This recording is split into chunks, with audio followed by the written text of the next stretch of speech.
Damos início à nossa sexta e última apresentação da série de conferências virtuais do curso de Arquitetura e Urbanismo da PUC-Minas. A disciplina Seminários 1, 2 e 3 é realizada de forma integrada entre as unidades Coração Eucarístico e Praça da Liberdade, sendo essa integração adotada para diversos eventos remotos no último ano e, assim que possível, ampliada para os eventos presenciais. Devido à pandemia do Covid-19, a universidade optou pela realização das conferências em formato virtual, buscando resguardar a saúde dos estudantes, professores, funcionários e convidados. Nossa conferencista de hoje é a arquiteta espanhola Mônica Alcindor, cofundadora e co-diretora do escritório de arquitetura Bangolo.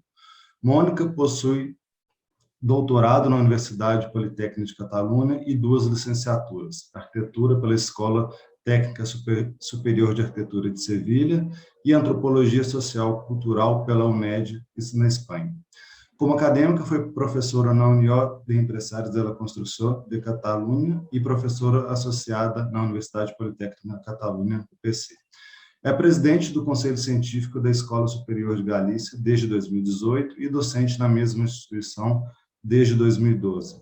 Sua investigação possui um perfil interdisciplinar com foco na arquitetura tradicional, concentrando na linha da antropologia dos sistemas construtivos que estudam a tecnologia a partir de uma perspectiva social. O tema da conferência de hoje é Arquitetura e Antropologia, Matrimônio de Conveniência. Agradeço novamente a participação da arquiteta Mônica e a atenção de todos. Passo a palavra a ela. Boa apresentação a todos. Mônica, que seas muy bienvenida, un placer recibirte aquí. Bueno, cuando quieras, la casa es tuya. Perfecto. Bueno, ante todo, lo que yo quería es agradecer la invitación. Estoy muy contenta y mira, el COVID que estamos viviendo tiene cosas positivas y cosas negativas. La positiva es que puedo estar aquí con vosotros, porque posiblemente en otras circunstancias hubiera sido más complicado. Eu estou a morar em Portugal e, portanto, eu falo português. O que acontece é que eu estou mais à vontade ao falar espanhol, mas vou tentar começar uma parte em português. O que acontece comigo sempre é que depois eu passo para a minha língua. Portanto, se não faz mal depois, ou qualquer coisa que vocês vejam que não se está a perceber, ou qualquer coisa, pues, à vontade. Para isso temos o chat, é a parte positiva. Então, o que vou explicar é exatamente, como o professor Hugo acaba de apresentar, muito bem dito, um bocadinho como tem sido o meu percurso desde a investigação. E, de alguma maneira, essa apresentação que eu quero fazer tem um caráter hasta certo ponto biográfico, porque são sucessos, são processos que vou passando, bocadinho a bocadinho, que começo a analisar e percebo, de alguma maneira, que muitas vezes, porque desde Espanha temos uma formação técnica na arquitetura, muito técnica, e esqueces a parte mais humanística. O que acontece comigo, neste caso, é que eu começo a perceber, ou sento-me na necessidade de compreender um bocadinho além dos materiais e dos sistemas além, que é o que faz quando decidimos fazer uma coisa ou outra. Então, como de alguma maneira também, outra coisa que quero explicar é que nessa apresentação eu estou como entre dois países, Haití e Espanha. Eu sou espanhola, mas o meu pai é haitiano, e é verdade que eu tenho algum tipo de conexão. E, de fato, aqui a primeira slide que estou a apresentar essa viagem que nós fizemos estava planificada antes do terratremo, mas depois do terratremo nós fomos com a UPC, uma ONG de Sevilha que chamava-se Ibermed, e depois também o escritório, o escritório. Portanto,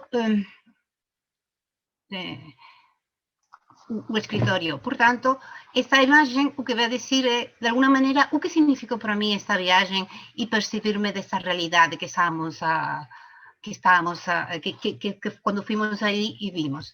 Evidentemente, o que vimos é uma situação, fuimos à cidade de Jacmel, passamos por Porto Príncipe, e há fotografias que vou mostrar que são de Porto Príncipe, mas o que a mim me interessa um bocadinho de mostrar é que esta viagem significou para mim um contacto e, de alguma maneira, perceber-me da necessidade de compreender em profundidade todas as dimensões que estão implicadas na arquitetura, que não é apenas a técnica.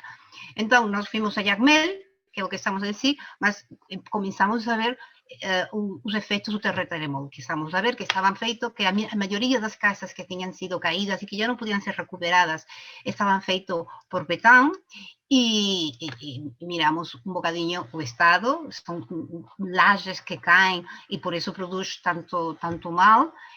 Mas, neste primeiro ponto, uma das coisas que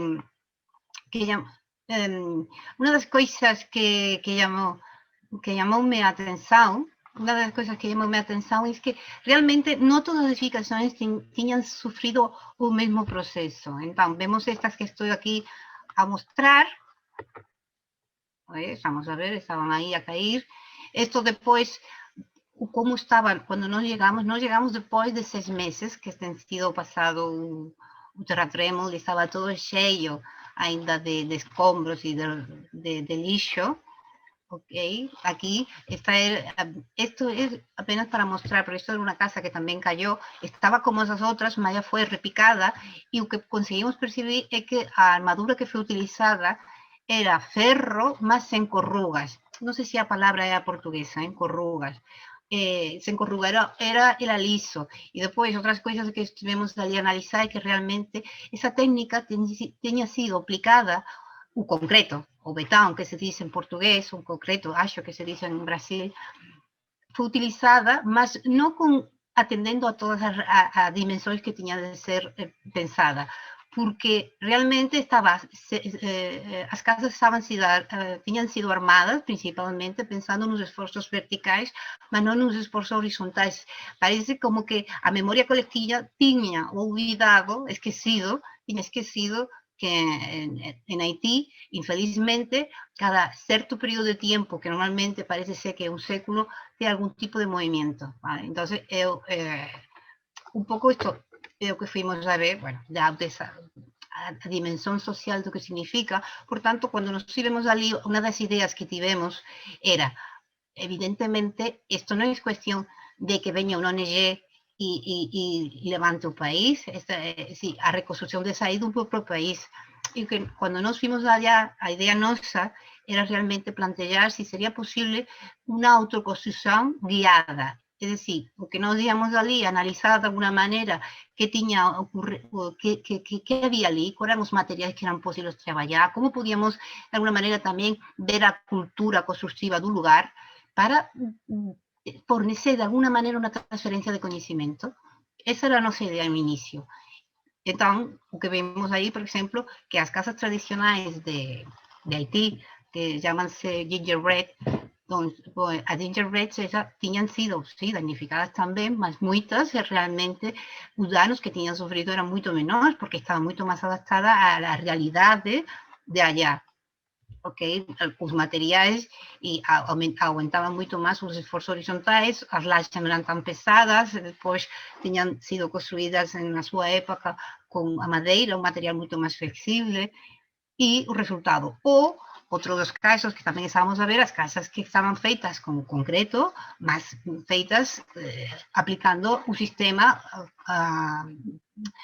com todas as suas potencialidades, portanto, também estavam danificadas, mas não dos outros casos que tínhamos visto. Então, estes são os dois, por exemplo, exemplos de casas que nós estivemos a visitar, que também tinham passado por esse processo, mas tinham resistido porque o sistema construtivo foi aplicado com toda a sua potencialidade.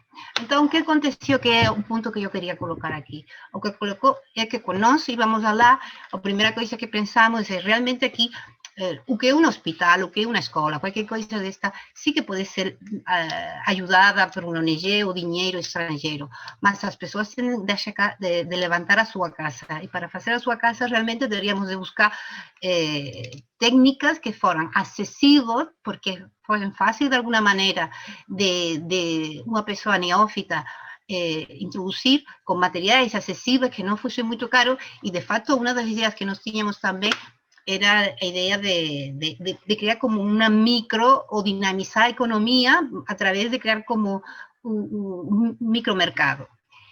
o que aconteceu é que a nossa ideia era utilizar o BTC, o bloque de terra comprimida, e o que era isto, o BTC, ou utilizar outros materiais, que agora vou passar.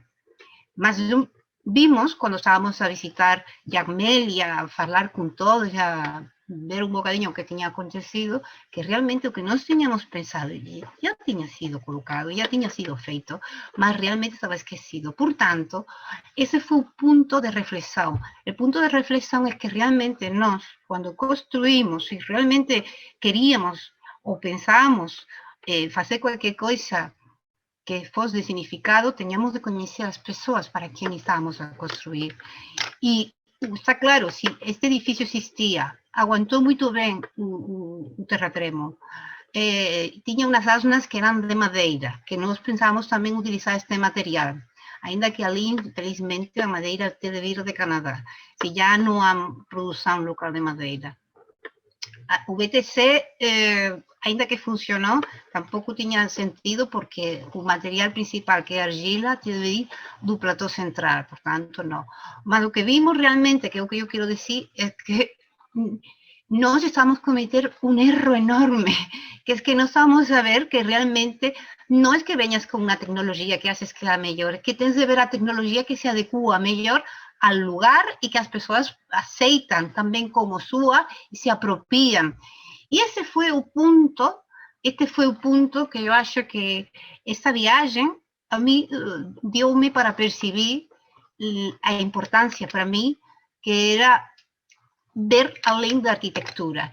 E acho que daí começou o meu percurso para todos os âmbitos da antropologia.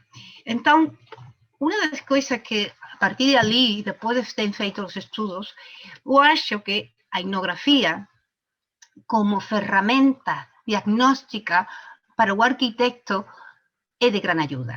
É de gran ajuda. Evidentemente, não todo mundo tem por que saber de antropologia e tudo isso, mas eu que venho um bocadinho a partilhar com vocês a importância de muitas vezes de trabalhar de maneira multidisciplinar com diferentes ofícios. Não temos sempre que ser nós que sabemos todo, porque é uma vida, não podemos ser a vida inteira a estar sempre a estudar, ainda que loables e podemos melhor. Mas a realidade é que o que sí temos de ser de alguna maneira consciente é a importancia de que há outros saberes que se complementan moito ben con o noso para percibir e para poder fazer o noso mellor. Entón, a etnografía, eu acho que é unha ferramenta fundamental para diagnosticar, o arquitecto diagnostica como facer ben un proxecto.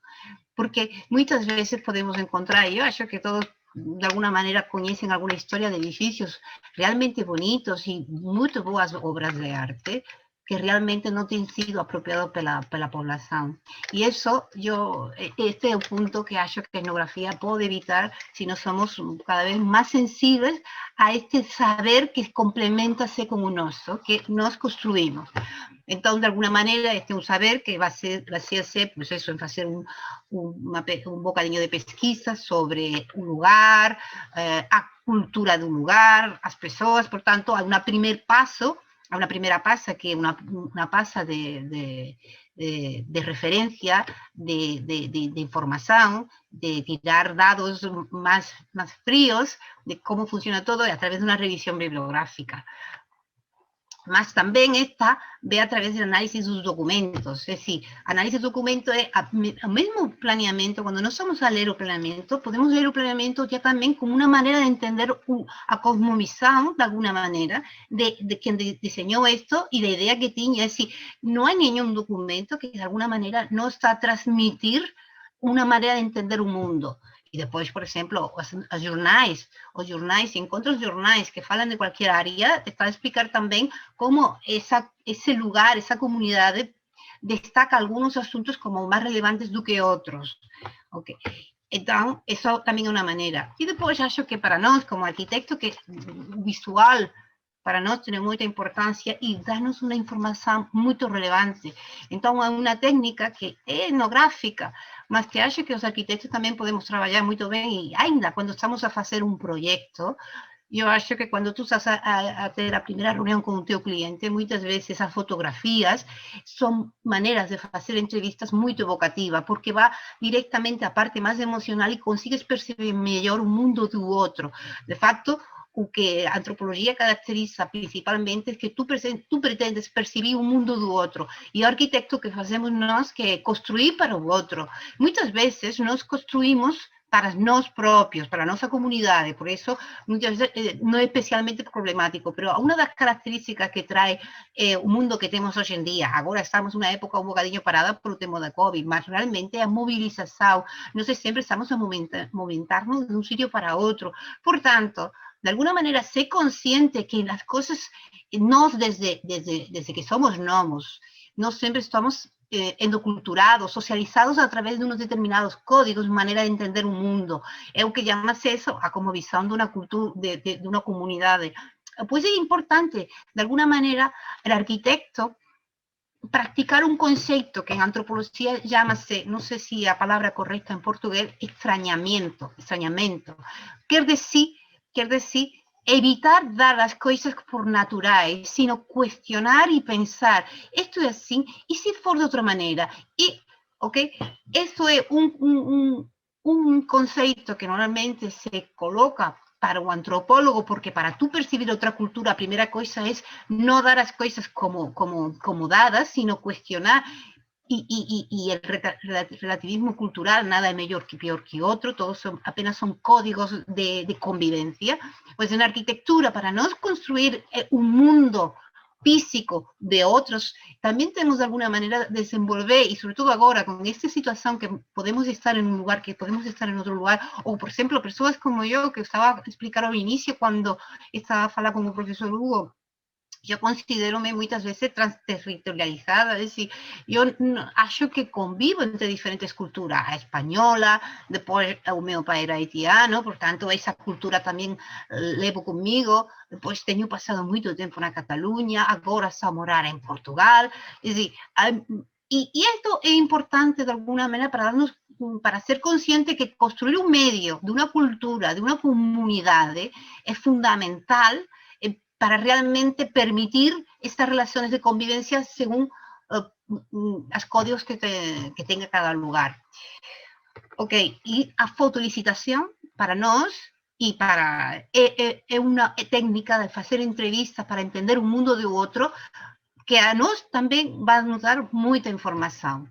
Ok, entonces con esa nos conseguimos percibir perspectivas sociales, todo ese tipo de situación, porque yo siempre digo que muchas veces el arquitecto te conseguir, bueno, eso normalmente es fácil, más el arquitecto también, muchas veces como cuando está construido, está pensado un escenario donde la vida comunitaria va a desenvolverse, va a se desenvolver, es fundamental conseguir ver lo que no se puede ver. Y muchas veces es a través de esta técnica del diagnóstico que estamos a falar. Por tanto, e escuta, outra coisa que muitas vezes na arquitetura se esquece, eu não sei muito bem qual é a sua formação, mas eu posso dizer que desde Espanha e Portugal há uma dimensão dos sentidos que muitas vezes é esquecido. Nós, quando fazemos projetos, muitas vezes pensamos muito no visual, un bocadinho más no sonoro, mas nós temos outros sentidos. E muitas vezes ficam também esquecidos. E, por exemplo, o sentido do olfato é um dos sentidos que são o mais evocativo. E podemos também trabalhar com esse tipo de situações que ficam esquecidos. E através da etnografia, que al final é tentar compreender o mundo do outro, também podemos tentar entender que significa esse lugar. Que también una cosa que siempre digo, no significa para mantener como está. Muchas veces percibimos lo que tiene ese lugar y podemos transformar como nos hacemos que sería más beneficioso. Por tanto, comprender ese lugar a través de lo que no está escrito, los significados que cada uno de los miembros que están ahí tienen de ese lugar, muchas veces decidimos mantener, o al contrario, hay situaciones que son mejor esquecer, apagar de alguna manera, transformar, modificar, mas siempre desde el conocimiento, que al fin y al cabo, desde un conocimiento de tentar comprender lo que tenemos al frente. ¿Ok? Por tanto, y después tenemos otro que normalmente se utiliza, otra técnica de pesquisa, que utiliza-se na etnografia, que é a observação. Em antropologia, principalmente o que chama-se a observação participante, que é real, porque quando tu estás num lugar, evidentemente, tu estás a modificar o medio. Mas aqui tampouco é tão importante, é realmente, como arquitecto, conseguir ver realmente como os espaços se estão a conquistar, como se está, quais são os percursos que se estão a utilizar. Isso, por exemplo, agora, que acho que foi muito pouco, foi aqui em Brasil um congresso sobre a perspectiva de género nas cidades, e, por exemplo, isso é fundamental percibir o registro das práticas sociais, os percursos que se estão a utilizar, porque realmente estão intrincados. O social precisa do suporte do espacial, e o espacial modifica o social. E um exemplo disso que sempre explico aos meus alunos, que eu explicava o Lévi Strauss, é que quando os missioneiros ao início o que queriam era aculturar, tirar a cultura de los lugares onde iam e colonizar e todo esse tipo de história, uma das primeiras coisas que faziam era modificar a estrutura de los seus poblados e aldeias. Era a melhor maneira de conseguir tirar a cultura, ou eliminar, apagar, silenciar a sua cultura para introduzir a seva, e é modificando esse meio físico. Portanto, eu acho que, sin tener de ir para esos extremos, nós como arquitectos ser sensibles a essa realidade é importante. E agora, o que vou explicar, bueno, depois é importante o mecanismo de qualidade, é decir, para evitar cair no problema que podemos acabar por ter, que é o tema de la subjetividade, porque a veces que eu estou a entender, pues hai unha serie de mecanismos que é a triangulación, é decir, tentar que todos os dados que estás a obter sejam de diferentes fontes, para que de alguna maneira venham a confirmar. Ok? Ou, no caso das escolas de arquitectura, que nós, na Galicia, sí que tamén eu tento facer por veces con os alumnos, quando estamos a traballar nun proxecto, é traballar un mesmo área, esteja traballada por diferentes alumnos. Por tanto, os diferentes sesgos que cada alumno traz consigo, porque todos temos a nosa mochila cultural, fican de alguna maneira compensados e podemos estar un bocadillo máis perto da objetividade, que de alguna maneira o que se caracteriza, o que sempre se está a buscar, se está a procura quando estamos a facer unha pesquisa que seja objetiva e que non teña unha componente subjetiva que devalúe, porque o que acontece con etnografía é que non há o que se conoce como validez externa, é dicir, que pode ser validado, non pode ser validado. Por tanto, que existir diferentes reestudios no mesmo lugar por diferentes alumnos é unha riqueza que nós, muitas vezes, quando estamos a formar na escola, tentamos en algunos cursos de proxectos que temos. Agora, o que eu queria explicar é, como antes anunciou e apresentou o profesor, de alguna maneira, eu teño explicado esa etnografía, mas no meu caso, o que eu vi é que hai un área do coñecemento que o arquitecto é fundamental, porque, al final, somos nós que decidimos como vamos a construir eso, que moitas veces non é consciente de la importancia que ten aspectos sociais na toma de decisións. Entón, eso comecei, quando fui consciente, o que estaba a explicar antes, quando fui ao tema de Haití, que percibí, digo, bueno, tú podes facer isto, e já está feito, e ninguén repitió, ni ninguén se apropiou, ni nada. Mas tamén foi a través do meu doutoramento. O meu doutoramento que eu fiz na Cataluña, eu que estaba a traballar era sobre a rehabilitação, ¿no? de casas de patrimonio anónimo. De patrimonio anónimo. Entón, eu estaba a traballar con ese tipo, o que percibí de alguna maneira que había unos modos de intervenir que que estaban como moito marcados, ainda que eu quería, ou que pensaba, por que non faz as cousas de outro modo? Porque desde a escola, desde un punto de vista máis teórico, se está a explicar o que diz todas as cartas, as recomendações internacionais de ICOMOS e tudo isto, mas depois, quando estamos a trabalhar no patrimônio, o percurso que se fazia era outro muito diferente. Então, isso deixou-me a pensar, como podemos ter uma formação que nos a fazer muito sensível como temos de fazer as coisas, e depois, quando se estão a fazer os projetos, porque muitas vezes a construção, eu acho, e aqui, que a un paralelismo con, con asuntos que acontecen na política. Muitas vezes se diz na política, sim, a política fala através do pressuposto. Onde tu deixas o dinheiro é realmente o que importa ou o que não importa. Muitas vezes na arquitetura, eu acho que também, muitas vezes, mais que as palavras, nós falamos como acabamos por construir. Então, foi ali onde comecei a ver que parece que quando falamos de construir, estamos a falar de uma área muito técnica, mas está realmente muito mexida e muito dirigida por assuntos sociais e, sobretudo, por cosmovisões de los materiais, como o que tenho aqui colocado. É decir, realmente cada material y en general el sistema constructivo desborda, lo que dice aquí, desborda todo un entramado sociocultural que sustenta ese determinado material. Y eso es lo que yo comencé a percibirme. Por ejemplo,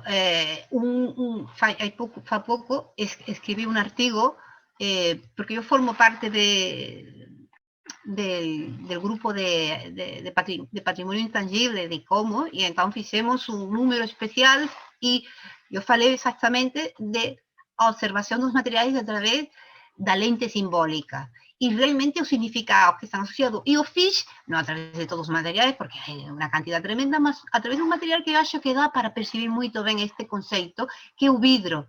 Porque realmente o vidro, de un inicio complicado a la hora de facer, que necesitamos condicionantes tecnológicos desenvolvidos y una serie de complicaciones, pasa de ser un material que es como una pedra preciosa, que é un luxo, e que a través do tempo, depois, quando passa para as catedrais, também está muito relacionado com o tema da beleza, e a beleza com o tema da bondade, e essa história. E depois, a última parte que estamos a vivir agora, por exemplo, é um material que representa o que é o poder capilar, ou muitas vezes também o que é a transparência de uma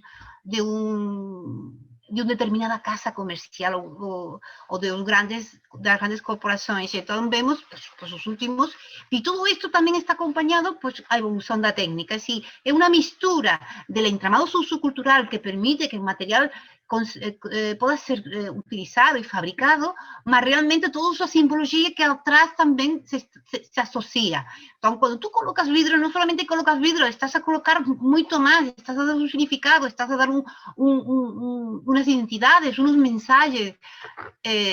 Esto en un caso de vidro, mas podríamos hablar de distintos materiales. Entonces, este es un punto de vista que esta área que eu digo que ainda non está moito desenvolvida, que é a antropologia dos sistemas constructivos, é interesante. Por qué?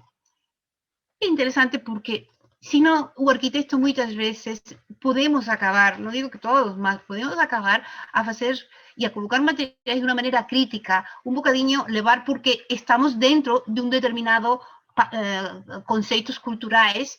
E eu acho que sería interesante comenzar o que o outro día estaba nunha conferencia, esta era con antropólogas, e unha catedrática de antropologia, gostei moito o que ela disse. A arquitectura precisa tamén de ser problematizada. E, de facto, cando nós problematizamos e non percibimos realmente que é o que temos o que precisan de nós, ou como de alguna maneira nós podemos influir en noso meio construído, que vai ter unha influencia vital en nuestras relaciones sociais, conseguimos de alguna maneira dar ese contributo. Acho que sería interesante. Entonces, por ejemplo, ejemplos de estos fueron de mi doctoramento de un punto muy concreto. Y aquí falo de Saskia Sassen. Saskia Sassen é unha socióloga que é moito coñecida, sobre todo por o concepto da globalización, que ela ten traballado moito. O que é interesante é, evidentemente, a globalización en sí, mas ela coloca o acento, o sotaque, non sei se dice así, o sotaque en un punto que moitas veces pasa desapercibido. Ele diz, nós vemos a globalización moito claro con a homogeneización, as cidades globales, as corporações e todo isso. Mas muitas vezes, em áreas que tu achas que são muito íntimas, muito nacionais, realmente se estão a produzir também processos globais. E este, por exemplo, um exemplo que acontecia, por exemplo, em Lampurdá, Catalunha, que tu só estás a trabalhar una masía, que é o nome das casas tradicionais dali, e estás a utilizar posiblemente uma pedra e queres trabalhar y que el material sea de un lugar y que parezca que estás a rehabilitarla. Y muchas veces utilizas materiales y piedras que son cromáticamente muy similar, con texturas muy similar, pero realmente vienen de lugares muy longe. ¿Qué significa? Que realmente la esencia de una arquitectura tradicional es principalmente que un lugar, los materiales son de un lugar. Y no, y muchas veces hoy en día nos encontramos que esos materiales vienen de lugares muy longe. ¿Por qué? Porque nos encontramos con otra situación, que no sé si no es esta, pero bueno, nos encontramos con otra situación, que hay una serie de sistemas burocráticos que impide posiblemente utilizar el material de un lugar, porque estamos en una sociedad de masa, é normal, somos muitos más que lo que éramos antes, somos muitos e temos de colocar protocolos para estar certo que de alguna maneira podemos predecir os resultados, o que vai acontecer. Non é o mesmo que quando eres 25 persoas que conviven, todo mundo sabe quen é cada quen. Aquí somos muitos, por tanto, temos de asegurar con unos protocolos os resultados do que vai acontecer. Mas esa colocación de esos protocolos muchas veces deixa situaciones ridículas, como o que estaba a explicar antes. Eso fue estudiado por, no sé cómo se dice en portugués, Weber, no sé el nombre, que él falaba que decía gavia de ferro, bueno, a jaula,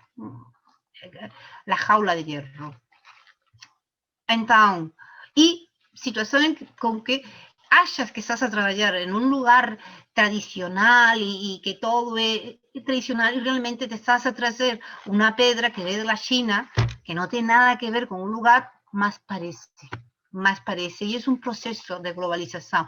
O que Saskia Sassen denominou, colocou o nome de localização global. Saskia Sassen não colocou para arquitetura, colocou en otros aspectos sociales, mas yo acho que esta teoría de Saskia Sassen es muy aplicable para percibir arquitectura y percibir que si realmente estás o quieres mantener arquitectura tradicional de un lugar, tienes de percibir que realmente no es qué materiales estás a colocar, cuál es la esencia. Es que la pregunta, porque muchas veces colocar la pregunta, ¿cuál es la esencia de la arquitectura tradicional? ¿Ok? Un exemplo, este que estás a ver aquí, que eu estou a colocar, que coloca Karlsgroga, pues é outra situación de que muitas veces non facemos esa reflexión de realmente que estamos a facer.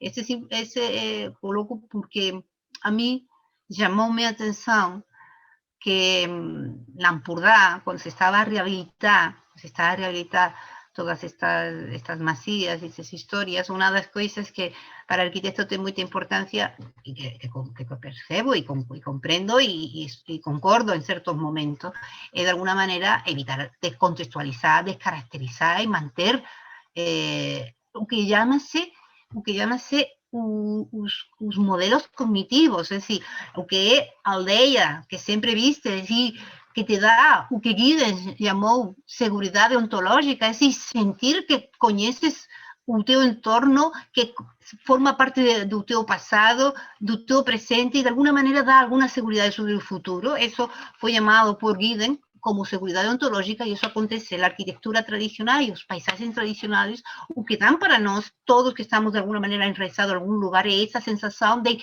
que sabes onde estás, porque é o teu paisagem, são os modelos cognitivos.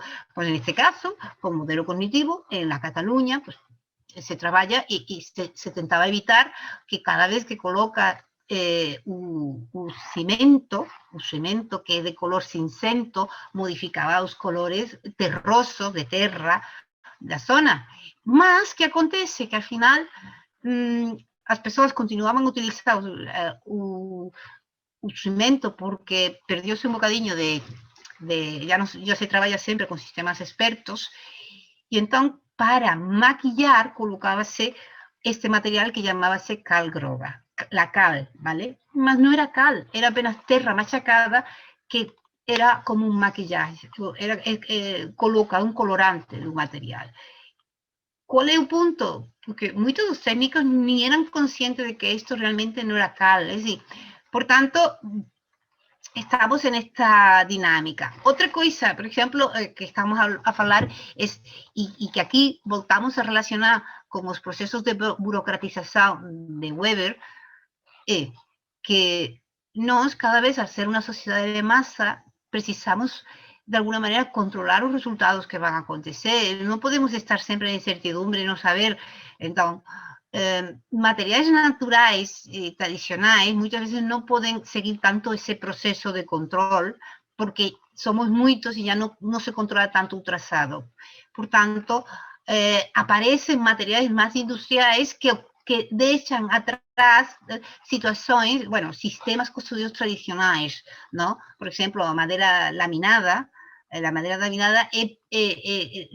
cuenta que es predecible si colocamos a diferencia de una madera maciza que no tenemos controlado muy bien todo un proceso de crecimiento, de corte, secado, todo eso va a influir en un seu posterior comportamiento en la obra. Entonces, con eso, por tanto, la industria pasa también un papel muy importante como objetivador das áreas, es decir, evitar que as cosas no sean como se espera o seu resultado. Mas con esto o problema que há atrás é que, de alguna maneira, muchos sistemas constructivos tradicionales quedan invalidados y comienzan a no utilizarse. De esto hablaré un bocadillo más tarde. Mas yo que estoy un bocadillo a percibir que o que me interesa, y por eso estoy un bocadillo a explicar esto, es la relación de ver cuáles son los procesos que al final por lo cual nos estamos a tomar decisiones, que muchas veces son decisiones que no somos ni conscientes porque decidimos una cosa con otra, es vedado. Yo muchas veces cuando estoy en aula con los meus alumnos, yo siempre les digo, cuidado porque yo nunca falo de las personas que están a hacer las obras, porque tú como arquitecto que estás a hacer una obra, tú estás en un sistema que es mucho mayor do que tú, es muy difícil de alguna manera escapar. Mas yo siempre sí que pienso que este tipo de análisis que yo estoy a hacer es para, porque vosotros son estudiantes, pues los futuros arquitectos que vão ser, seguro que muchos de vocês posiblemente tomarán puestos administrativos y tendrán puestos y cargo de decisiones colectivas que van a influir para el resto. Y aquí donde acho que sí que es importante ser consciente, porque seguramente las normativas y las decisiones van a ser más avaliadas. Ok, entonces, ¿qué otra teoría dentro da antropologia ajuda muito a perceber, de alguma maneira, como funciona a arquitectura e como a arquitectura também, de alguma maneira, e sobretudo desde o ponto de vista, bueno, en todas as áreas, há esta relação. É isto que estou vendo aqui, Cultural Historical Activity Theory, ¿vale? La teoría de actividade, que esta fue enunciada por primera vez por la persona que enunció, llama-se Vygotsky, en 1917, en Rusia. Y entonces, esta teoría lo que viene a decir es que realmente la nuestra humanidad, que es lo que estábamos a hablar antes, está interligada entre as pessoas que o fazem e também as coisas. E entre coisas é arquitectura, são os espaços, são os objetos, todo. E isso, es decir, arquitectura, es decir, há como dos actores, esto no es propiamente de Vygotsky, mas hay un paralelismo, es de Bruno Latour, mas están los actores, como el arquitecto, el constructor, el promotor, lo que tú quieras. Pues los materiales de sistemas constructivos, edificios, llámanse actantes porque también de alguna manera van a definir a través de condicionantes que están a impor a relações e a humanidade que estamos a construir. Quando antes estava a falar do vidro e como mudou o vidro e o significado do vidro ao longo do tempo, não é a mesma coisa quando o vidro fazia-se em quantidades mínimas e a única coisa que se conseguia hacer o vidro era vidro de color, que era realmente como joias, a quando em 1952 Pilkington consigue fazer o vidro flotado, que a partir de aí podemos fazer rascacielos com uma quantidade de vidro tremendo, por tanto, nossa humanidade e o espaço que estamos a construir muda, muda tanto que esto es una anécdota que voy a explicar ahora, mas después de nós, cuando comenzamos a construir gracacelos, ustedes saben también que una de las doenças que comenzó a surgir era o síndrome de edificio enfermo, que tinha que ver que deixou-se de ventilar e os espaços, porque eram espaços muito mais fechados. De alguma maneira, a nossa realidade, a nossa humanidade fica construída através disso. Então, o que eu aqui vinha a explicar um bocadinho é um estudo que nós fizemos, porque desde a Escola Galecia tivemos um financiamento de um projeto onde se fazia 3D Paz, ¿no? Se levanta en 3D muchos lugares históricos. Y en este caso yo fui para desde análisis do inmaterial de Pico. Pico es una isla das Azores que tiene unas características muy peculiares. Y entonces nos fuimos allí y lo que queríamos estudiar era de alguna manera a construcción de allí. Y fue interesante porque, por ejemplo, allí como técnica de pesquisa, para entender, lo que hicimos fue estudiar arquitectura tradicional de allí. Utilizamos historia de vida, por eso tengo aquí colocado la foto de este señor, que fue el que realmente pasó 11 horas a hablar conmigo y aguantóme, yo iba con él y estaba en una obra y me explicaba. ¿Cuál es mi interés o de alguna manera qué que fue destacado y se utilizó para percibir un pouco esta realidade, a teoria da actividade? O que aconteceu é que veíase que, principalmente na ilha de Pico, era uma ilha que estava despoblada, uma ilha onde a vida ali era impossível, porque não tinha ni água superficial, é decir, não havia água na superfície para beber, ni tinha terra para cultivar. Por tanto, los primeros colonizadores fueron personas que vinieron, fueron portugueses que vinieron de diferentes partes de Portugal, mas hubo un número, y parece importante, que venía del norte. Entonces, lo que nos hicimos es ver, de alguna manera tenían un precedente cultural, que eran constructores portugueses del norte, y después estuvimos a analizar cómo se construía los constructores tradicionales, personas más antiguas y con esa cultura del lugar do Pico. Y lo que vimos es que, a diferencia de los constructores del norte de Portugal, tenían una cosmovisión y una manera de trabajar mucho más colaborativa. A diferencia de aquí, que eran muy autónomos, este hombre estaba a hacer esa obra y estaba a hacer la obra sozinho, mas estaba a hacer la obra sozinho, mas con orgullo, no como un problema, es que las personas no me acompañan, no puedo, cualquier cosa, no. Él estaba a hacer la obra y él estaba orgulloso de que realmente era capaz de ser independiente. Que a través de la pesquisa y de búsqueda de diferentes fuentes y todo esto, de alguna manera, porque coloco por eso esta fotografía, que él ya faló de la azorianidad, ¿vale? Azorianidad. Esto es Víctor Nemesio, que ya explicó que de alguna manera los diferentes portugueses que tenían vindo a colonizar esta isla, como era una isla con tanta falta de recursos, personas con relativamente dificultades económicas, siempre debía favores. Y de alguna manera los favores después siempre tienen de ser pagos. Y entonces, allí creóse como unos procesos constructivos tradicionales que se hacían igual de un sitio para otro, más los procesos a través del cual hacía el mismo sistema constructivo, ainda que el material podía variar un poco, era mucho más independiente, tentando no buscar ayuda. Y no buscar ayuda principalmente porque allí, en Pico, hasta final, casi hasta mediados del siglo XX, casi que la vida comunitaria era troca de favores. Entonces, un favor para una persona que tiene mucha economía, eso se estudia en psicología social. Cuando tú tienes los favores, cuando hay una persona que tiene muchos recursos en historia, no tienes tanto miedo a pedir un favor porque tú sabes que para ti no va a ser tan difícil devolver. Más cuando la situación económica y tus recursos son mucho más limitados, eso limítate, por tanto, tú tentas evitar pedir un favor. Y eso podía ser captado a través de actividad de construcción.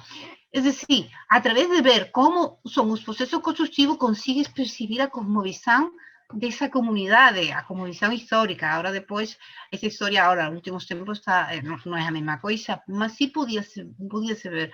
E então, era um pouco, pues também vemos que, a través da arquitetura, é que há muitas dimensões que estão incorporadas. Então, foi isto. E depois, esse também é um bocadinho, continua na linha de esta pesquisa que estava a falar, e essa área de conhecimento que a mim me interessa muito, que é a antropologia dos sistemas construtivos, é decir, ver os sistemas construtivos não apenas como técnica de soluções, sino realmente como realmente nos estão a falar da sociedade que está a construir, ou nos está a falar de muitas coisas. E neste caso, esto es un paper que tengo enviado y que fala también dos sistemas constructivos, y en este caso pues estamos a hablar y como punto de referencia intelectual es Foucault. No sé si conocen a Foucault, mas o Foucault, y entonces por eso llámase gobernanza neoliberal y los sistemas vernáculos. ¿Por qué? Porque o que Foucault dice que nós podemos ver hoje em dia, no caso de Espanha, eu suponho que o Brasil, com certeza, bueno, não sei, agora me dirão, mas com certeza acho que vamos a ter problemas parecidos, porque hoje em dia o que temos é o que chama-se a localidade, é decir, temos problemas muito globais e depois cada um busca, o que seria bom é dar soluções locais, cada um em função das realidades que cada um tem no seu lugar, mas os problemas são muito globais. Então, neste caso, esta que estou a explicar está baseado principalmente no Foucault. E Foucault tem dito muitas coisas, mas o que interessa, ou eu acho que ajuda muito a entender o que está acontecendo na arquitetura e nos sistemas construtivos, é decir, quando tu decides como construyes, né? Para que vejas que realmente é o que ele decide, chamava-se el micropoder ou o poder capilar. E que trata-se isto?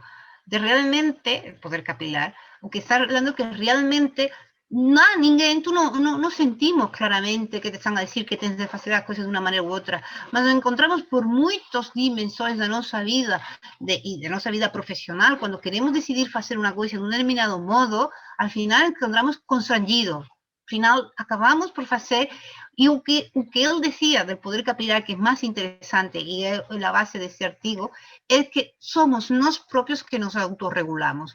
¿Qué es que explico yo en este artículo? Pues que cuando estudias el caso de España, en España, a partir de 2006 aparece una ley que obliga a la implementación de una aseguranza. Esta implementación de esta aseguranza obliga que tú como arquitecto hagas la obra, ¿ok? Mas después debe otro equipo verificar si lo que tú tienes colocado es correcto o no es correcto, o si ellos hallan que están bien, dan una aseguranza de la obra, y si no, no aseguran la obra.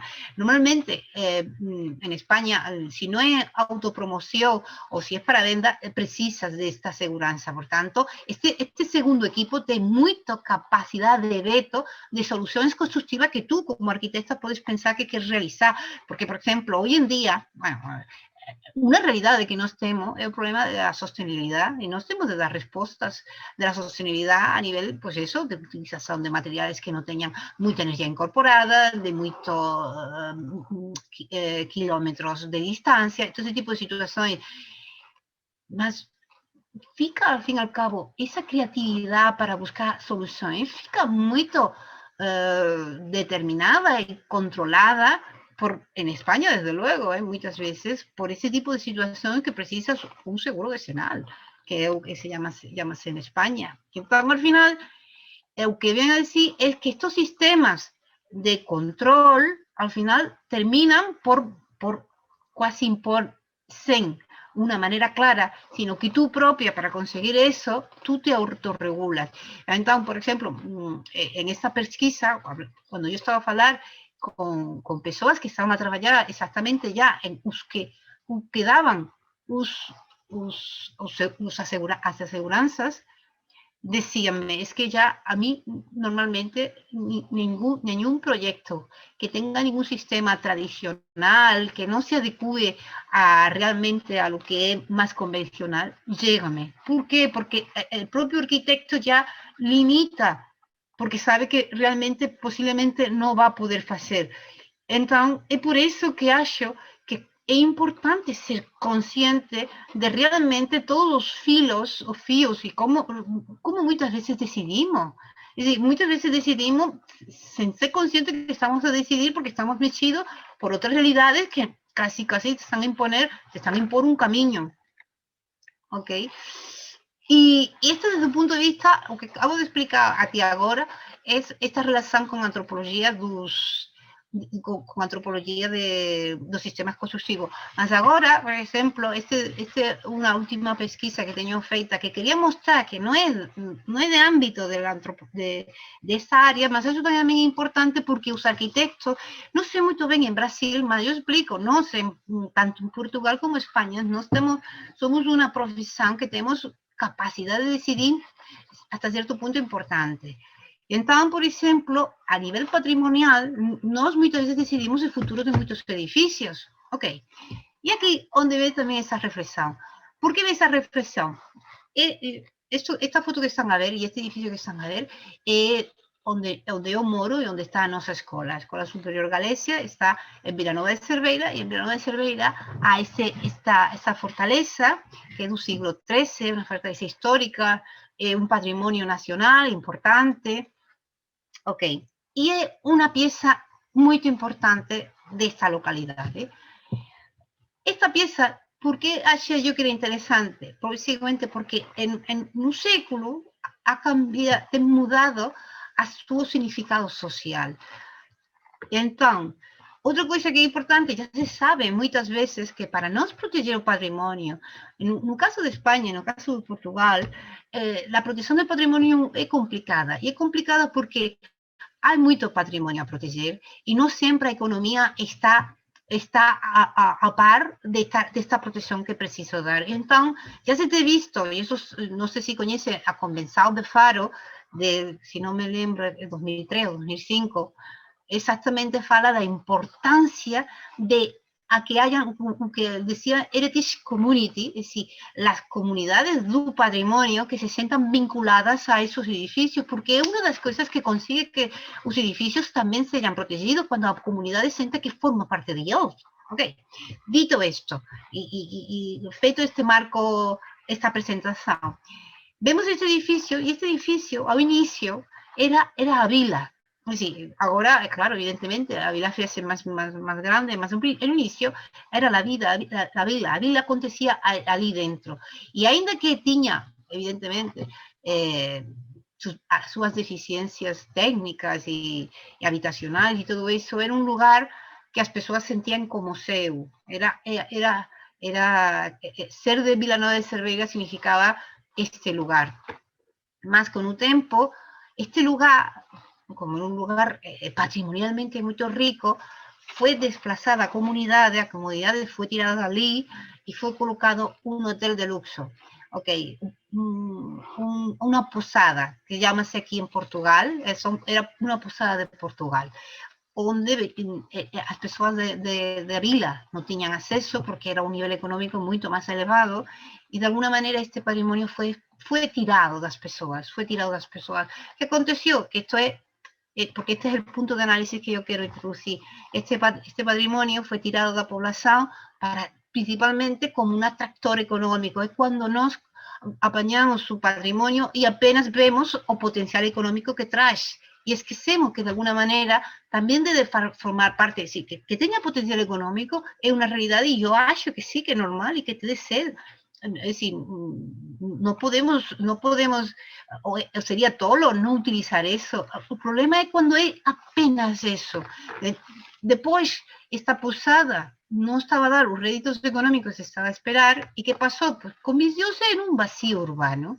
Es decir, de ser a vila, hacer un lugar que no puedes entrar porque eso es apenas para personas que ven de fuera y no tienen nada que ver con la vila, hacer un lugar que ya ninguém entra.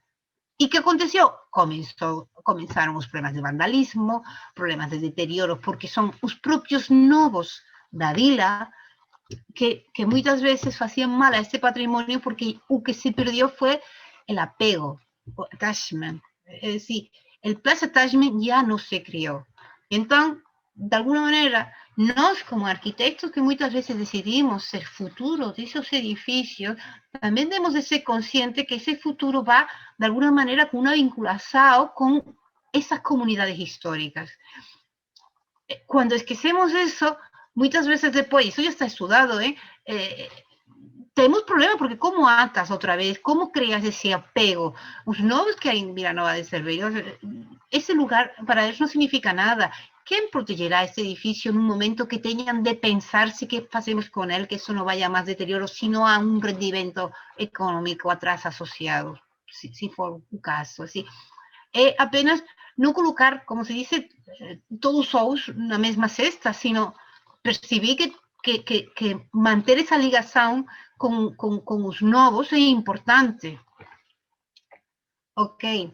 E então, já, por acabar, o que estava a falar ao início, dizer, acho que ser consciente de todas as implicações sociais da nossa profissão é fundamental. Agora, exato, isto foi aqui, isso foi em Brasil, foi um congresso mundial onde, exato, introdução da perspectiva de gênero. E fixa que, e já com isto vou acabar, agora se está a falar de isto, agora estamos a introduzir, também achava que falavam outro tema, que também é interessante para mim, o tema da arquitetura, das arquitectas de cor também, e os problemas de distintas de jerarquias e situações sociais, de desigualdade. Mas o tema que me interessava a mim como era sobre a introdução da perspectiva de gênero. Mas, de alguma maneira, nós falamos de introdução, porque esqueceu-se, mas não é novo, não é novo. É assim, a mulher sí que trabajó.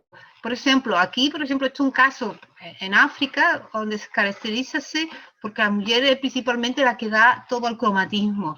Mas, por exemplo, isto em Ibiza, todas as casas normalmente eram, cada ano, se estavam encaladas com cal e mantidas, e também era uma atividade onde a mulher também estava involucrada. Portanto, muitas vezes é o que falava Lévi Strauss com o conceito do progresso, que sempre analisa seu progresso como que é linear e acumulativo, quando muitas vezes funciona como um cavalo de xadrez, assim, que vai em diagonal. Há coisas que ganhamos e há coisas que perdemos, não? Pois este é o ponto, um pouco de análise de quando vamos, como vamos problematizar o que fazemos, e não simplesmente deixar-nos ir pela inércia. Mas com isto, o que venho a reivindicar, evidentemente, como são as minhas duas grandes paixões, arquitectura e antropologia são necessárias, porque, al final, a arquitectura é um fato social material, mas é um fato social que petrifica distintos momentos culturales, mas é assim, e, portanto, essa componente social, nós temos de ter, de alguma maneira, essa consciência de que há essa outra disciplina que ajuda-nos a decidir também como nós vamos a construir, vamos a fazer as coisas, ok? Mas não queria, portanto, é um pouco colocar isto de repropor soluções que integrem mais dimensões e não que esqueçamos, o que por vezes podemos chegar a ser reducionistas. Mas eu acabo com isto. De alguma maneira, é ser consciente que arquitectura é muito mais que arquitectura. E com isso já é muito, porque também é verdade que a vida é uma e a vezes não há tempo para todo, Sí, porque si nos colocamos así, precisamos estudiar antropología y también precisaríamos estudiar química y precisaríamos estudiar muchas cosas porque realmente en arquitectura convergen muchas áreas de actividad humana, muchas. Apenas es un tema, es una llamada de atención de, yo acho, da humildade de realmente de tudo o que preciso saber e preguntar e trabalhar de maneira multidisciplinaria. Eu acho que é o ponto, ou é ao ponto onde eu, ao fim, he acabado por chegar, ou no ponto que estou agora. Pois isto era. Muito obrigada, espero que tenha sido mais ou menos agradável, porque com isto que é online, muitas vezes falar muito uma pessoa pode ser, uma pessoa pode desconectar.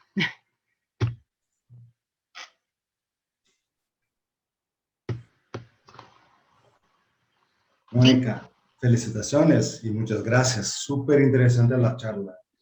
A mí me encantó el tema y todo lo que enseñaste. Abrimos ahora para las dudas e perguntas, Por vale? favor. Pessoal, vamos abrir então para as perguntas, né? Super interessante. Queria agradecer também a presença de todos. Acho que foi super válido aí para todo mundo. Quem quiser, então, gente, vamos fazendo uma lista aqui no chat, tá? E a gente vai chamando de acordo com a ordem. E pedir também para quem for, né, fazer as perguntas que, por favor, liguem as câmeras. É preciso que deixe a apresentação ou tiro a apresentação? O que preferem? Pode tirar. Não, você que sabe. Tiro. Como queiras. É para Sí, ver creo as que es caras. mejor, sí, mejor que nos veamos todos, sí. Vale, é para ver as caras. Ótimo. Sim, melhor.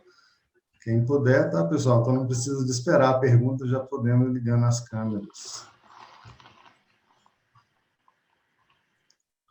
Deixa eu abrir o chat. Yo siempre le digo a mis alumnos, estoy segura que no estáis de acuerdo conmigo, así que discutámoslo. Claro. Yo siempre digo.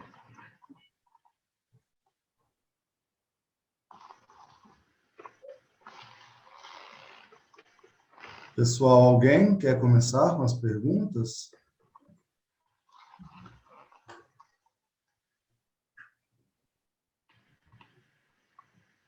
Yo voy a hacer una pregunta a vosotros, mira, eso Claro, yo. sí. Yo voy a hacer la pregunta.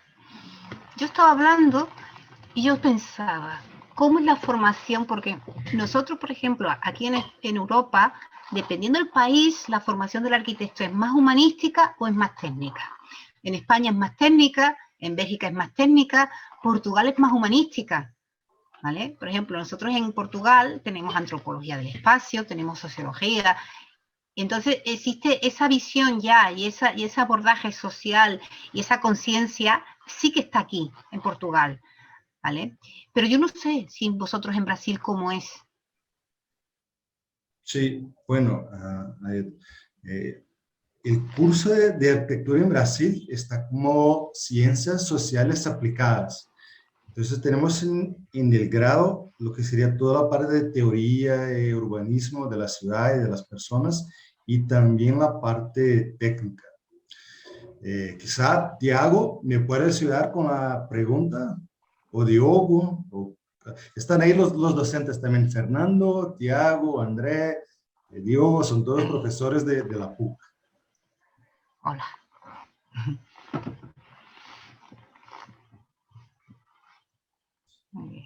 A gente não está te escutando, Thiago. Exacto. El micrófono. Sí, ya. Ahora, Mónica. hola. Hola, ¿todo bien? Muy encantado con tu ponencia. Y muy interesante su pregunta.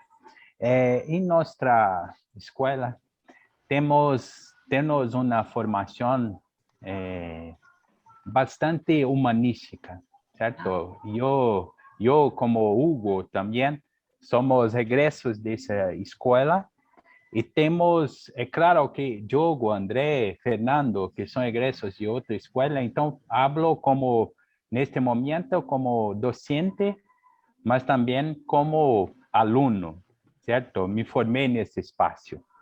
Es una escuela que tiene una preocupación muy grande con esta formación humanística. Tenemos inclusive una práctica que creo ser semejante a de usted, que aquí en Brasil llamamos de extensión universitaria, que es esa condición de sairmos del muro de la universidad e irmos para la realidad. Y este desafío es constante, porque siempre nos deparamos con las nuestras contradicciones, ¿cierto? Estas cosas que usted colocó sobre la dimensión técnica de nuestra profesión y las dimensiones humanas y cotidianas. Y tengo una cosa que acho muy interesante, que yo soy también historiador, ¿cierto? Mi Ah, primera formación es historia y después fiz arquitectura. Em nossa formação, temos ainda, de forma muito marcada, muito evidente, esta condição de observar as questões técnicas, pero temos tentado constantemente avançar neste outro olhar, como o espaço é produzido, certo? Observando a arquitetura como isto que achei maravilhoso, certo? Um fato social materiales. material. Eso lo decía material. Durkheim. Durkheim. Sí, Y y yo que creo que creo ser essencial, porque inclusive soy historiador, temos uma abordagem do social que muitas vezes, e aí hablo como historiador, certo? É um pouco descolado do espaço, certo? Como se fosse espaço e social fosse coisas separadas. y E lo que não são. social, y lo social y lo espacial van y vienen juntos. Yo siempre pongo el ejemplo de la plaza de Fez, ¿vale? Esta plaza de Fez está dentro del patrimonio inmaterial. Y es espacio, pero eso no es nada sin las personas. Y yo creo que es un ejemplo clarísimo. Sí. Y temos constantemente, yo, por ejemplo, tengo una actuación en que me entendo como un historiador trabajando como arquitecto, ¿cierto? Y esta relación con la antropología, la etnografía, es esencial. Yo también lo creo. Inclusive, uma abordagem que existe também dentro da geografia, que observa e que traz muito marcado esta dimensão material, essencial para percebermos como produzimos nossas cidades, nossa arquitetura. Aqui, dentro do departamento, temos trabalhado com várias comunidades de baixa renda aqui dentro do Brasil, e o tempo todo tentando desenvolver com nossos estudantes e professores essa visão que amplia, certo? Em que nós somos sociólogos ou cientistas sociais atuando no mundo. Somos arquitetos, porque trabalhamos esta dimensão da produção do espaço, certo? É grande desafio e sua ponência é uma oportunidade para irmos nós todos reforçando esta dimensão de nossa profissão, certo? Aproveitando que peguei a fala, Hugo, e demais, eu gostaria de cumprimentar Mônica, e eu vi que você também atuou como arquiteta sem fronteira, na Arquitetos Sem Fronteira. Eu também sou ligado aos Arquitetos Sem Fronteira. Em Brasil, nós somos a entidade que assumiu o nome, a entidade em Brasil. E temos trabalhado muito associados também com as universidades de nossa cidade, tanto aqui com PUC, com a Católica, como também com outras universidades de nossa cidade. E é uma oportunidade muito rica, porque nos colocamos nesta condição de estarmos dialogando, conversando com pessoas completamente diferentes de nós outros, certo? Com outras práticas sociais, e que esta dimensão da antropologia, da etnografia, se torna essencial. Temos, inclusive, em uma pós-graduação que eu coordeno dentro do departamento, que temos uma disciplina que se chama un poco técnicas etnográficas para que los urbanistas, los arquitectos van al espacio y observen con mucho cuidado cómo esta producción se da. Y no solamente esta cuestión de arquitecto con su asignatura, o seu belo diseño, ¿cierto? Entonces, agradeço a oportunidade a todos e mais uma vez, parabéns aí ao departamento pela organização do evento. Gracias, Mónica. Disculpe me alongar mucho. No, no, pero es que ha dicho cosas muy interesantes. Otra de las cosas, por ejemplo, ahora mismo estamos discutiendo en clase, es la arquitectura participativa. ¿Entiendes? Es intentar entender con qué herramientas y realmente en qué consiste la participación. Y de hecho, nosotros tenemos mañana invitada a una antropóloga a nuestra escuela que justamente nos va a explicar desde la antropología, ella exclusivamente, cómo ha hecho procesos participativos, que es otro de los temas que ahora mismo también, no sé, que también es importante, que también es desde el punto de vista de ser consciente de todos los actores que intervienen realmente en los espacios que construimos. No solamente el arquitecto como el sumo, sino el arquitecto como una de las piezas más. Sí, sí. Son más naquela produção do espaço, né? Exato. Então, o espaço é dinâmico e esta dimensão da etnografia e antropologia se torna essencial para nossa atuação. Eu creio Desculpe que hay el una... portuñol. No, portuñol yo, pero no importa, yo no tengo vergüenza, yo digo que hablo lo que puedo. El portuñol es la lenguaje de la revolución. Espero que todos nosotros latinoamericanos hablamos portuñol para podermos colocar nuestro punto de vista. Gracias. Puedo decirte que hay una técnica de investigación que yo creo que yo muchas veces pienso que está hecha para nosotros, que es lo que es la investigación de acción participativa, que es desde la etnografía, pero que yo creo que nosotros como arquitectos, si justamente aplicamos primero ese diagnóstico y luego damos una propuesta y luego incluso esa propuesta también la acompañamos en el tiempo y vemos realmente los resultados y evaluamos, oye, nos enriquecemos, es decir, al mismo tiempo que construimos, producimos conocimiento.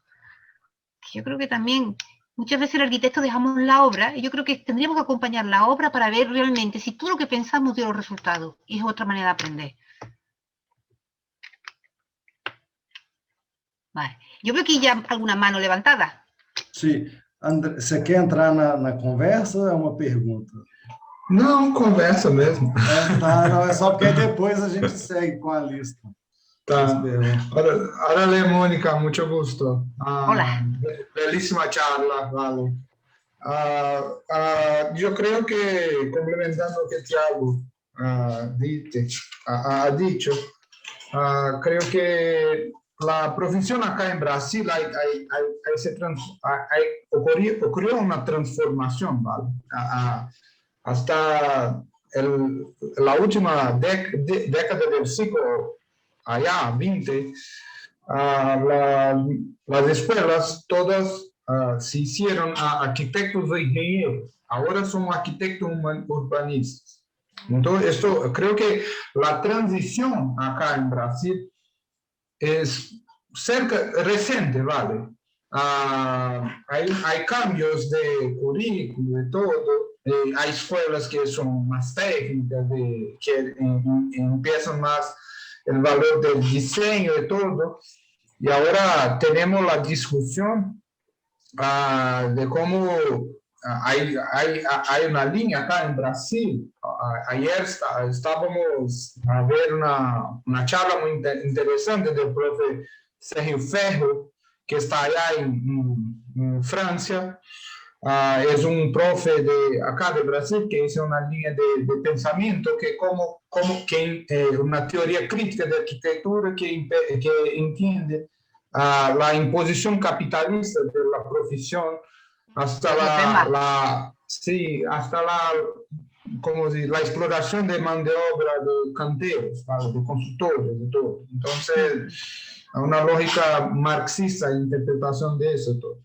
Entonces, vale, yo creo que la lectura acá de Brasil ahora, de arquitectura, si es técnico o no, hay la necesidad de técnica, porque la imposición de materiales constructivos ahora, hasta la periferia, a las construcciones de valor, de mercado y todo, la imposición constructiva de materiales es muy impositiva. Sí, entonces creo que hay un impacto social de estos elementos y hay la necesidad de comprender eso por el punto de vista de la técnica, como usted ha hecho el estudio de las edificaciones allá en Cataluña, ¿vale? Entonces la mudanza de material es también algo social, entonces la técnica, cómo la gente construye, es también un indicativo social, etnográfico, ¿vale? Entonces,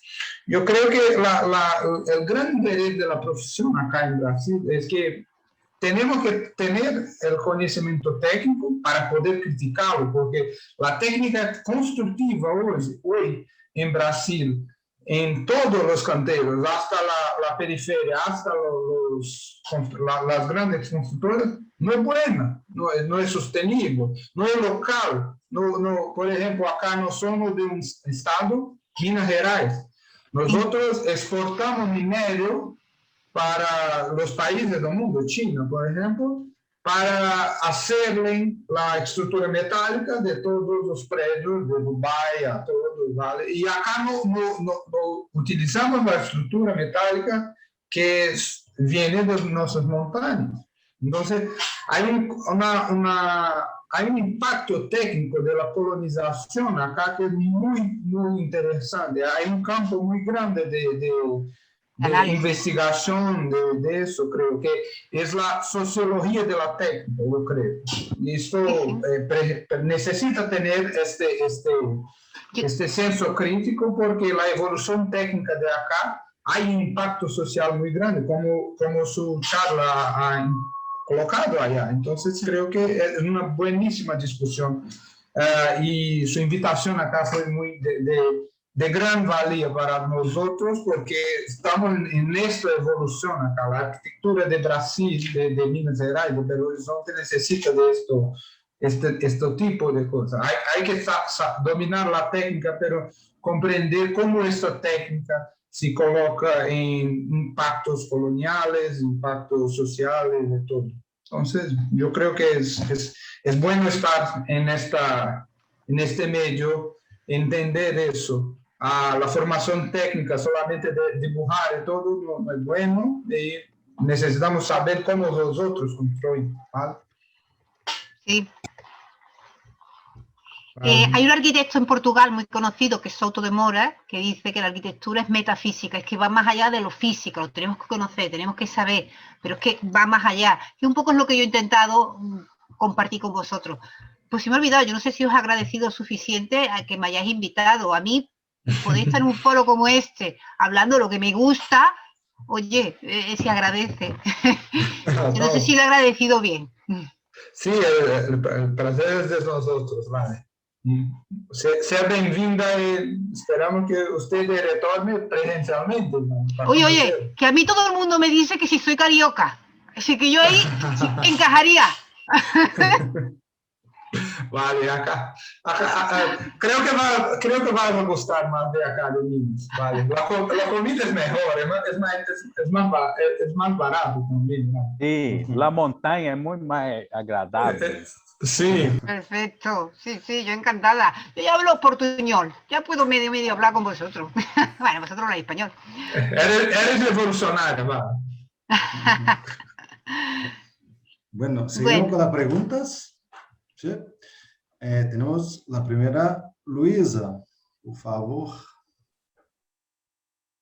Olá, me escuchas? Hola. Olá. Eu vou perguntar em português mesmo, Claro. já que você falou no começo que fala um pouco de português. Eu queria te parabenizar, eu achei o tema da palestra extremamente interessante, além de muito sensível, no sentido de conseguir perceber uma realidade por meio dos processos de construção, né? Eu queria fazer duas perguntas num sentido mais prático. E a primeira delas, eu queria saber qual que é a sua trajetória acadêmica para além do curso de arquitetura. E pode falar, depois eu faço a outra pergunta. Bueno, yo estudié arquitectura y luego lo que me fui es a trabajar. Entonces fue trabajando donde yo me frustraba, es lo que me pasó. Y yo quería hacer cosas y yo veía que realmente, y no entendía muy bien los motivos por los que las cosas se me complicaban tanto. Y entonces, pero de alguna manera fue, por eso lo primero que os presenté ha sido un poco el terremoto de Haití, todo eso, ahí empecé también a tomar conciencia de este tipo de situaciones. Pero principalmente fue cuando yo estaba trabajando que empecé a ser más consciente que con lo que yo sabía de arquitectura, de técnica, de sistemas constructivos, yo no entendía la realidad que me rodeaba. Y como tengo un toque obsesivo compulsivo, necesito entenderlo todo. Vale, gracias. La outra eu queria saber mais um exemplo de como um conhecimento específico acerca de uma realidade conseguiu te ajudar de uma forma bem prática na realização de um outro projeto, para além do que você mostrou. De un proyecto, de una obra que hayamos hecho, te refieres. Y que el conocimiento antropólogo, de la antropología de alguna manera, me ayudó. A ver, yo te puedo explicar, porque al final muchas veces, eso es lo que me doy cuenta, que cuando tú te das cuenta o empiezas a ser más sensible de las dinámicas sociales y hasta cierto punto los límites sociales para hacer determinados proyectos, se convierte hasta cierto punto en ocasiones como una especie de lucha. Hay una obra en la que yo participé que justamente se trataba de nosotros intentar reproponer sistemas tradicionales, que es una obra de una cierta cobertura mediática porque es del restaurante Can Roca, ¿vale? Ahí en esa obra se trató de reproponer muros de piedra en seco, ¿vale? Otra cosa que, por ejemplo, ahora mismo que tú lo has colocado es muy interesante, muchas veces también te tienes que encontrar condiciones que te lo permitan, es decir, esa obra se pudo hacer porque justamente eran unos clientes muy peculiares, que no tenían especialmente problemas económicos y que también tenían toda la sensibilidad al discurso que nosotros estábamos transmitiendo. Pero fíjate que muchas veces mientras más sabes, más te frustra porque más te niegas simplemente a hacer lo que es fácil y quieres hacer lo que crees. Pues no es tan fácil. Tienes que encontrar también una serie de condiciones. Pero yo creo que sí, que hasta cierto punto hay que lucharlo, ¿eh? Sí, muchas gracias. Muchas gracias. Gracias a ti. André, já foi? Não. Mônica, sobre su trabajo allá en Haití, ¿vale? Bueno.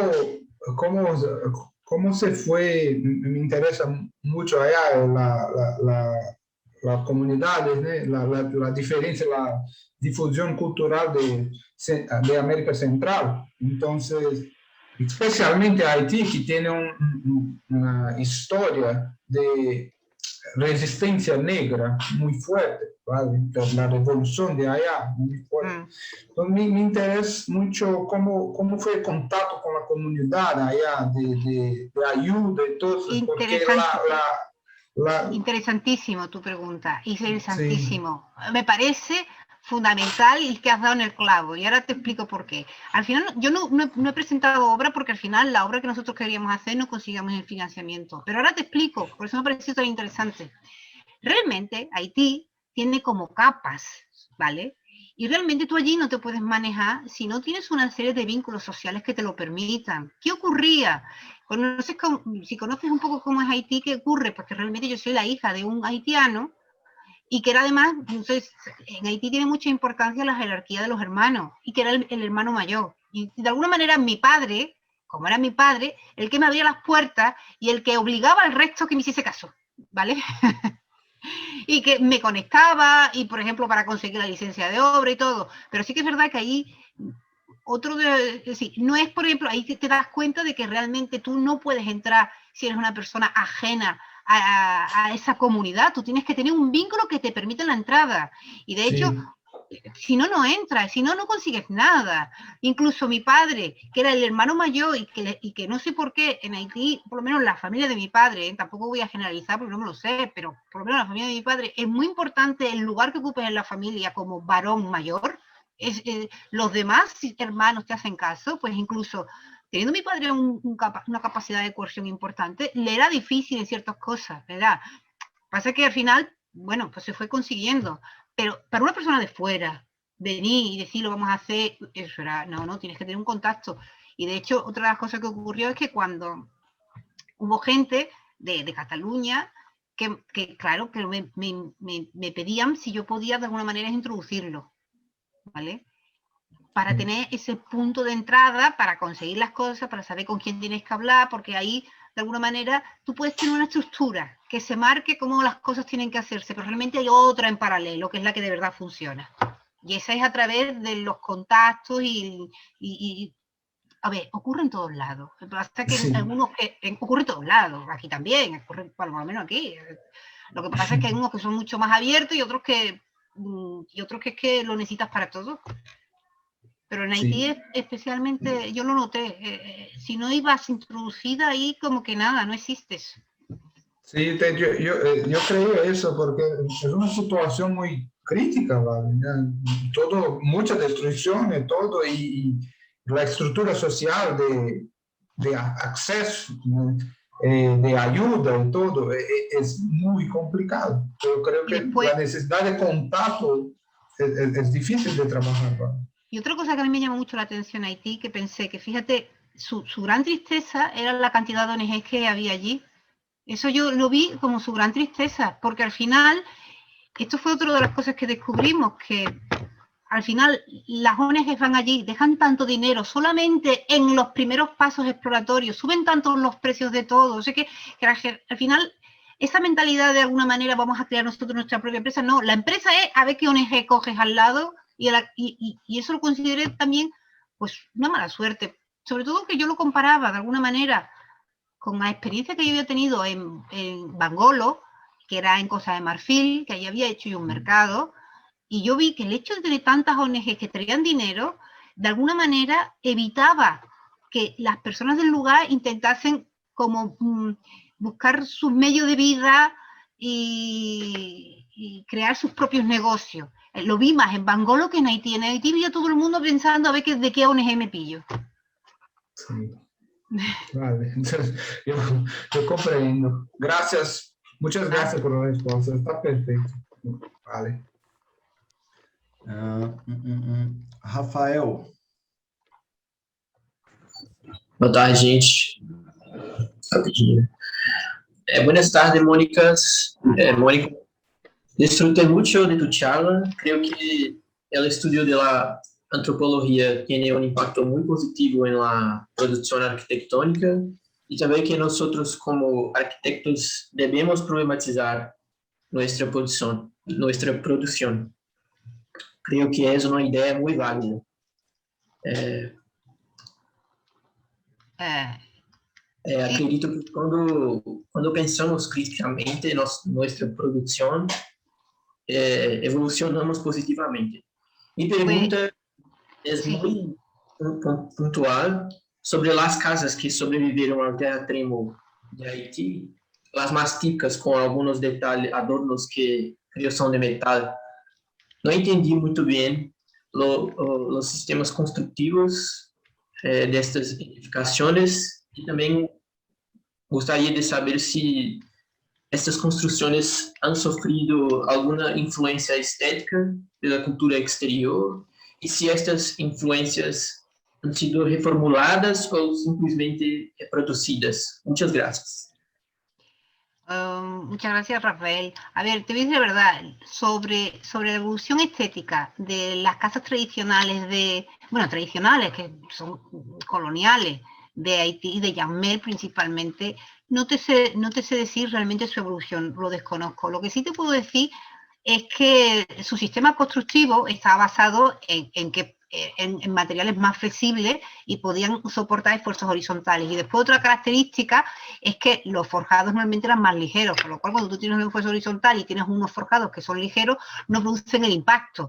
Y te voy a contar una situación que pasó en una de las casas familiares de mi familia allí, era una de ese tipo.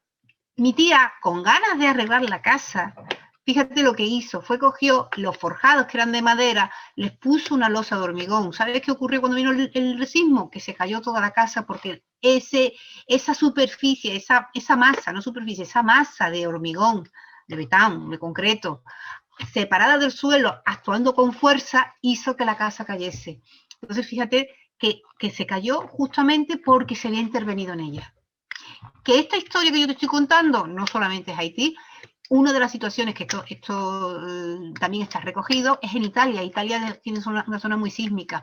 Pues se vio que en Italia la mayoría de las intervenciones en edificios históricos que se hacían colocaban una losa de hormigón. Justamente venía un sismo y eran los primeros edificios que se caían. Justamente porque habías colocado mucha más masa separada del suelo y daba un impacto mucho mayor. Entonces, estéticamente no te se responde. Ahora, a nivel de sistema constructivo y de alguna manera no darse cuenta o olvidar que los esfuerzos horizontales, las solicitaciones horizontales en Haití llegan cada siglo y no haberse dado cuenta que colocar más masa es negativo, eso sí. A nivel personal, porque la casa de la familia se cayó. Y después todo lo relaciono con Italia, que en Italia pasó lo mismo. En los edificios Muchas históricos. gracias.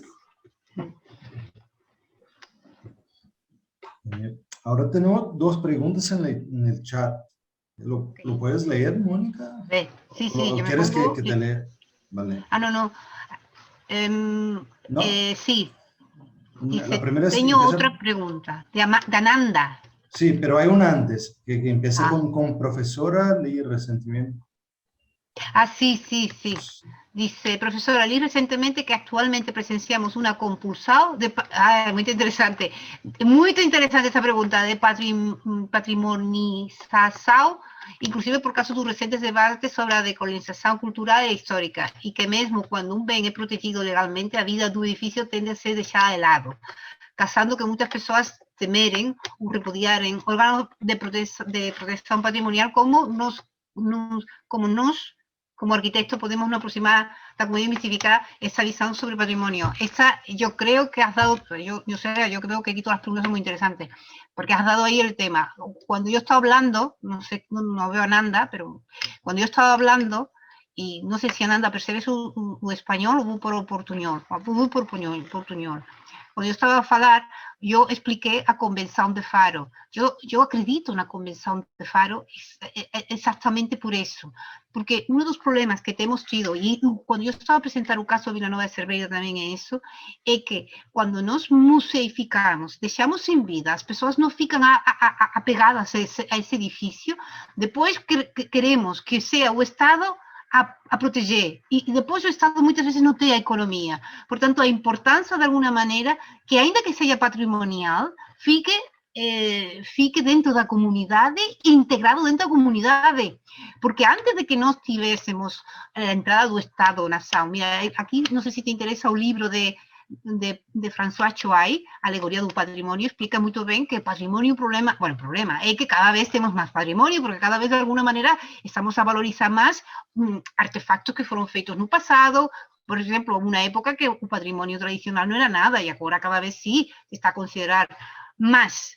Portanto, a bolsa, o conjunto de patrimonio é cada vez maior.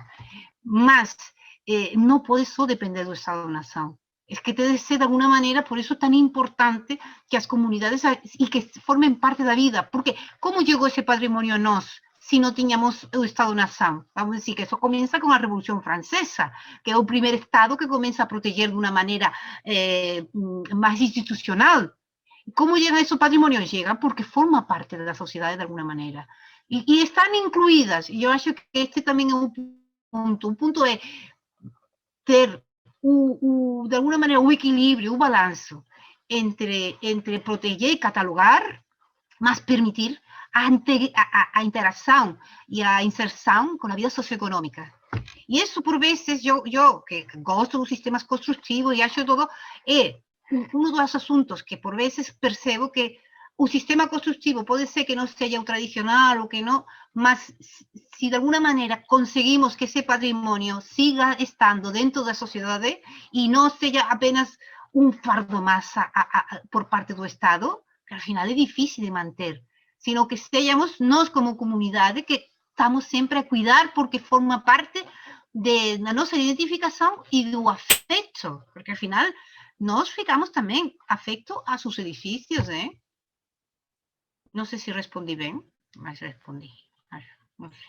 Sí, perfecto, gracias. Hay una otra en secuencia, luego abajo de la primera pregunta. Sí, y dice, ay, también es Ananda. Sí. Dice, moro no Amapá, norte do Brasil. Temos un clima tropical e estamos na floresta amazónica, rica en recursos naturais. É interessante, mas existe um preconceito material das construções de madeira, usado mais por pessoas de classe social mais baixa e quando tem condições econômicas, as construções de madeira são substituídas por alvenaria. E a senhora já presenciou esse processo? Claro que sim, claro que sim. Esta é a realidade. Por isso, isso que tu estás a dizer, por isso eu falava dos significados materiais. Os materiais estão, nós nos identificamos com o material. Por isso, muitas vezes, quando eu te estava a mostrar no início, por exemplo, na Haití, as casas que eu estava a mostrar eram as casas que se suponia que eram das pessoas de bem e estavam feitas com concreto. Percebes o que quero dizer? E isto que tu tens dito, por exemplo, um arquitecto que vale muito a pena, não sei se conheces Hassan Fati, que é um arquitecto que justamente ele queria trabalhar com terra e dizia, vamos a trabalhar com terra para todo o mundo, porque é um material que é acessível para todos, e tem qualidade, mas estava associado a pobres. E, al final utilizou esse material para casas de ricos. Mas sí que é verdade que, por veces, e isto é un tema que moitas veces falamos, sobre todo cando se tenta utilizar materiais como terra, que están asociados á pobreza, a importancia de facer nosa casa e facer persoas que de alguna maneira sean referentes, para tentar romper ese mito. Para tentar. Pues... Gracias. A ver se é mais. Gente, mais alguém tem alguma pergunta? Alguma dúvida? Senão a gente já pode ir caminhando para encerrar. Boa noite, gente. Tem mais alguém na sequência que pode fazer a pergunta? Não, pode ir, Giovana. Boa noite, Mônica. Olá. Muito obrigada pela sua fala. E eu queria que você falasse um pouco mais sobre a experiência nos Açores, na cidade de Pico, é isso? Porque eu fiquei muito curiosa saber um pouco mais sobre a experiência, que você detalhasse um pouco mais o contato que você teve com aquele construtor, se usou algum método para registrar e tudo. Isso foi complicado, porque lo que pasó es que estuvimos una semana allí y en esa semana fue cuando principalmente hablamos, pero luego me quedaron dudas, ¿eh? Entonces era telefónico, porque al fin y al cabo era un constructor antiguo, entonces no fue fácil, ¿eh? Después algunos contactos telefónicos, pero costó. Lo mejor, por eso sí que es verdad que en ese aspecto lo mejor es el cara a cara, porque cuesta mucho, bajar y conseguir una conversación agradable. Telefónicamente no, y después con este medio a veces sí, pero también tienen su historia. Y en cambio allí, porque además sabes qué pasa, que no solamente hablas, tú ves en una conversación normal. A mí lo que me llamó mucho la atención fue que, para mí, que es donde surgió todo esto surgió porque yo estaba con él en la obra y él va, y yo pensaba, ay, qué pocos somos aquí, y él me explicó con mucho orgullo que levantó un dintel, que en portugués se llama lintel, ¿no? Enorme, y yo pensé, pero este hombre está loco, ¿cómo quiere levantar? Y él lo explicaba con orgullo, pensé, momento, si me lo explica por orgullo es porque piensa que todo el mundo lo va a percibir del mismo modo. Digo, aquí hay otra manera de entender el mundo, ¿vale? Esto sale porque fue una conversación de alguna manera informal, lo que es cuando estás haciendo actividades conjuntas. Eso telefónicamente no me iba a salir nunca. No me iba a salir nunca. Sí. Muchas gracias. Gracias a ti.